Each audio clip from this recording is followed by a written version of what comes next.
മാധ്യമപ്രവർത്തനത്തെക്കുറിച്ച്, മാധ്യമങ്ങൾ എടുക്കുന്ന നിലപാടുകളെക്കുറിച്ചൊക്കെ വലിയ വിമർശനങ്ങൾ സമകാലികമായി ഒരുപാട് കോണുകളിൽ നിന്ന് ഉയരുന്നൊരു കാലമാണ്.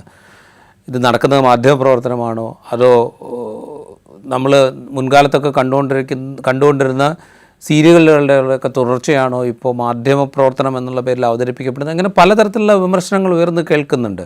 അപ്പോൾ ഇതിൻ്റെയൊക്കെ ഒരു തുടർച്ചയായി എങ്ങനെ വേണമെങ്കിൽ കാര്യങ്ങൾ ചെയ്യാം, ഇതിനങ്ങനെ പ്രത്യേകിച്ച് വ്യവസ്ഥയൊന്നുമില്ല, അല്ലെങ്കിൽ ഒരു എത്തിക്സ് ഒന്നുമില്ല, അല്ലെങ്കിൽ നമ്മൾ ചെയ്യുന്നത് ആളുകളെ കാര്യങ്ങൾ അറിയിച്ചു കൊടുക്കാനുള്ളൊരു പ്രവർത്തനമാണ് എന്നുള്ള തോന്നലൊന്നും വേണ്ട, അങ്ങനെ ഒരു അവസ്ഥയിലേക്ക് കാര്യങ്ങൾ എത്തിയതിൻ്റെ ബാക്കിയായിട്ടാണോ ഇത് സംഭവിക്കുന്നത്?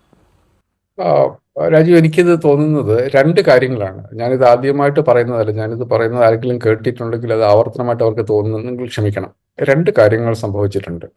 എനിക്ക് തോന്നുന്നു കഴിഞ്ഞ ഒരു 10-15 വർഷത്തിനുള്ളിലാണ് ഞാനിത് നോട്ടീസ് ചെയ്യുന്നത്. ഒന്ന്, ആദ്യത്തേത് എന്നുള്ളത് എഡിറ്റർ എന്ന് പറയുന്ന സ്ഥാപനം പതുക്കെ ഇല്ലാതെ ആയി. പ്രത്യേകിച്ച് നമ്മുടെ ന്യൂസ് ചാനലുകളിൽ, കേരളത്തിൽ മാത്രമല്ല എക്രോസ് ന്യൂസ് ചാനലുകൾ എഡിറ്റർ എന്ന് പറയുന്ന സ്ഥാപനം തന്നെ ഏകദേശം ഇല്ലാതായിട്ടുണ്ട്. എഡിറ്ററുടെ പണി നമ്മൾ നേരത്തെ പറഞ്ഞതുപോലെയാണ്. ഈ ജേർണലിസം എന്ന് പറയുന്ന പരിപാടിക്ക് നമ്മുടെ ഇപ്പം നാട്ടിലെ വക്കീലന്മാർക്കോ അധ്യാപകർക്കോ ഡോക്ടർമാർക്കോ വേണ്ട തരത്തിലുള്ള ഒരു പ്രത്യേക ഒരു ക്വാളിഫിക്കേഷൻ നിയമപരമായി നിശ്ചയിച്ചിട്ടില്ലാത്ത ഒരു പണിയാണ്. അപ്പം ആർക്കും ജേർണലിസ്റ്റ് ആകാം.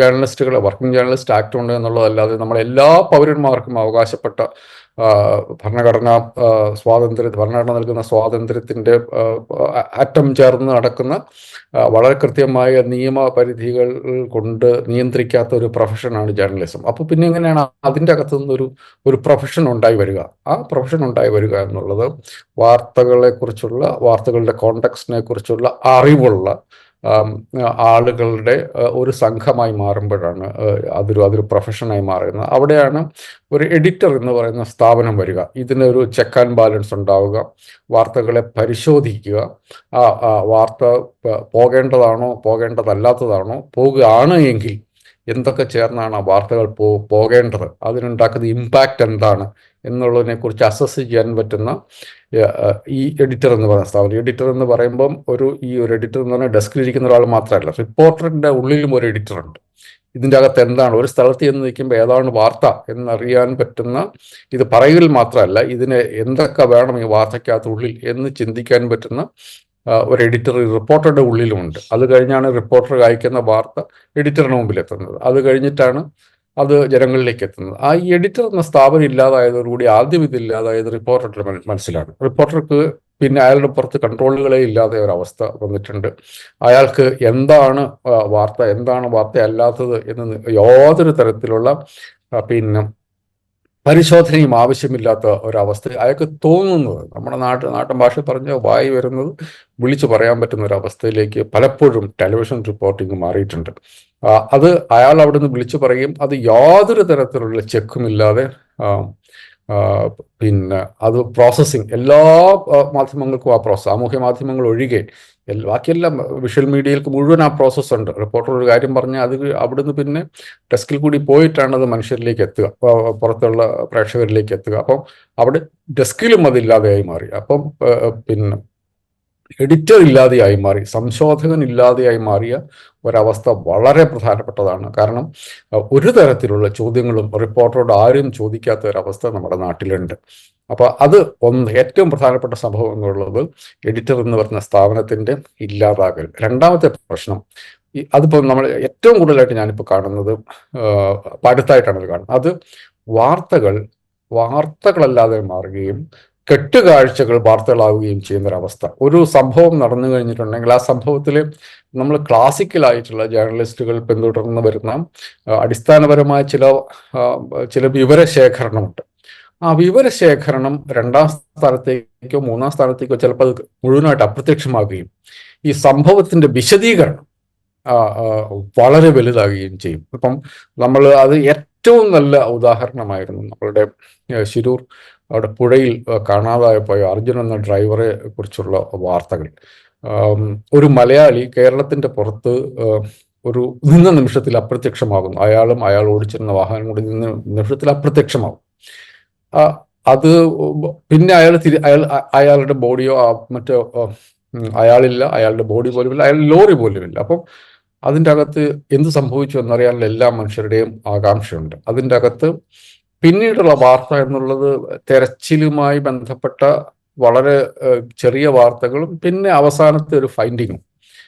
ആളെ കണ്ടെത്താനായെങ്കിൽ അങ്ങനെ, ലോറി കണ്ടെത്താനായെങ്കിൽ അങ്ങനെ, ഇനി അതല്ല അദ്ദേഹത്തിൻ്റെ ശരീരമാണ് ബാക്കിയുണ്ടാകുന്നത് എങ്കിൽ അങ്ങനെ, വളരെ ലിമിറ്റഡ് ആയിട്ടുള്ള വാർത്തകൾക്ക് മാത്രം സ്കോപ്പുള്ള ഒരു കാര്യം. നിങ്ങൾ ഓർക്കുകയാണെങ്കിലും കേരളത്തിലെ 24/7 എത്ര ദിവസമാണ് കേരളത്തിലെ മാധ്യമങ്ങൾ ലൈവ് പോലെ കൊടുത്തുകൊണ്ടിരുന്നത്. പ്രത്യേകിച്ച് നമുക്ക് അവിടെ നിന്നും വാർത്തകളൊന്നുമില്ല. അവിടെ നിന്ന് നമുക്കെല്ലാം അറിയാൻ ആഗ്രഹമുണ്ട്. അത് അയാൾ തിരിച്ച് ഏതെങ്കിലും കാരണവശാൽ അയാൾ ജീവനോടെ ഉണ്ടോ, മനുഷ്യരൊക്കെ ആഗ്രഹിച്ചിരിക്കുകയാണ്. അപ്പം അതൊഴികെ ബാക്കിയെല്ലാം ഉണ്ട്. ആ വാർത്ത അതൊഴികെ അത് പറയാൻ ആർക്കും പറ്റത്തില്ല. കാരണം അത് പ്രോസസ്സാണ്. ആ പ്രോസസ്സിലേക്ക് വാർത്തകൾ ഇല്ലാതായപ്പോഴത്തേക്കും പിന്നെ അവിടെ കാണുന്നതൊക്കെ വാർത്തകളായി മാറുന്ന അവസ്ഥ. ഓരോ സംഭവങ്ങളിലും വാർത്ത സൃഷ്ടിക്കാനുള്ള ശ്രമം.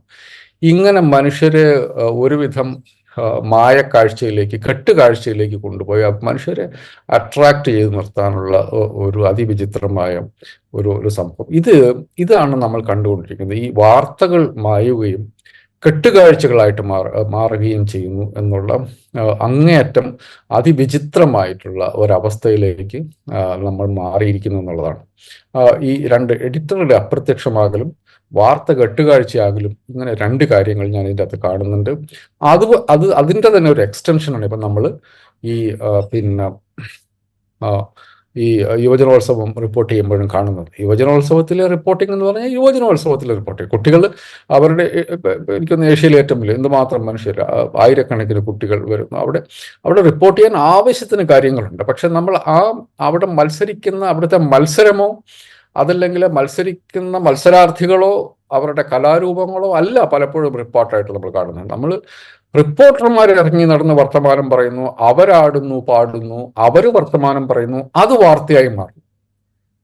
അതല്ലല്ലോ വാർത്ത, അത് വാർത്തയല്ല, അവരുണ്ടാക്കുന്ന. അപ്പം അങ്ങനെ ഇല്ലാത്ത വാർത്ത കണ്ടുപിടിക്കാനുള്ള ശ്രമത്തിൽ ആളുകൾ അവരുടെ ഭാവന മുഴുവൻ ഉപയോഗിക്കുകയും, റിപ്പോർട്ടർമാരെന്ന് പറഞ്ഞ് മൈക്ക് കൊടുത്തിറങ്ങുന്ന ആളുകൾ അവരുടെ ഭാവന മുഴുവൻ ഉപയോഗിക്കുകയും അവർ പുതിയ പുതിയ കെട്ടുകാഴ്ചകൾക്ക് വേണ്ടി അന്വേഷിക്കുകയും ചെയ്യും.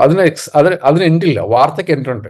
എല്ലാ വാർത്തകൾക്കും അത് ക്ലാസിക്കലി ഡിഫൈൻ ചെയ്ത് വെച്ചേക്കുന്നതാണ്. വാർത്തകൾക്കൊക്കെ എൻഡുണ്ട്. പക്ഷേ ഈ കെട്ടുകാഴ്ചയ്ക്ക് എൻഡില്ല. അതിന് ഏർപ്പെടുത്താൻ പറ്റുന്ന എംബലിഷ്മെന്റ്സ്, അലങ്കാരങ്ങൾക്ക് അതിന് പരിധികളില്ല. അപ്പോൾ ആ പരിധികളില്ലാത്ത എംബലിഷ്മെന്റ്സിന് വേണ്ടി പോകുമ്പോഴാണ് ഇമാതിരിയുള്ള അസംബന്ധങ്ങൾ നടക്കുക. അത് പലപ്പോഴും ഇതിന് പ്രശ്നം എന്താണെന്ന് വെച്ചിട്ടുണ്ടെങ്കിൽ, വാർത്താ സമ്പാദനവുമായി വാർത്താ വിതരണവുമായി ബന്ധപ്പെട്ട പ്രവർത്തനങ്ങളുടെ അപ്പുറത്തേക്ക് പോകുമ്പോൾ ചിലപ്പോൾ അത് നിയമത്തിന്റെ പരിധിയും കടന്നു പോകാൻ സാധ്യതയുണ്ട് എന്നുള്ളതിന്റെ ഉദാഹരണമാണ് ഇപ്പോൾ നമ്മൾ കണ്ടത്.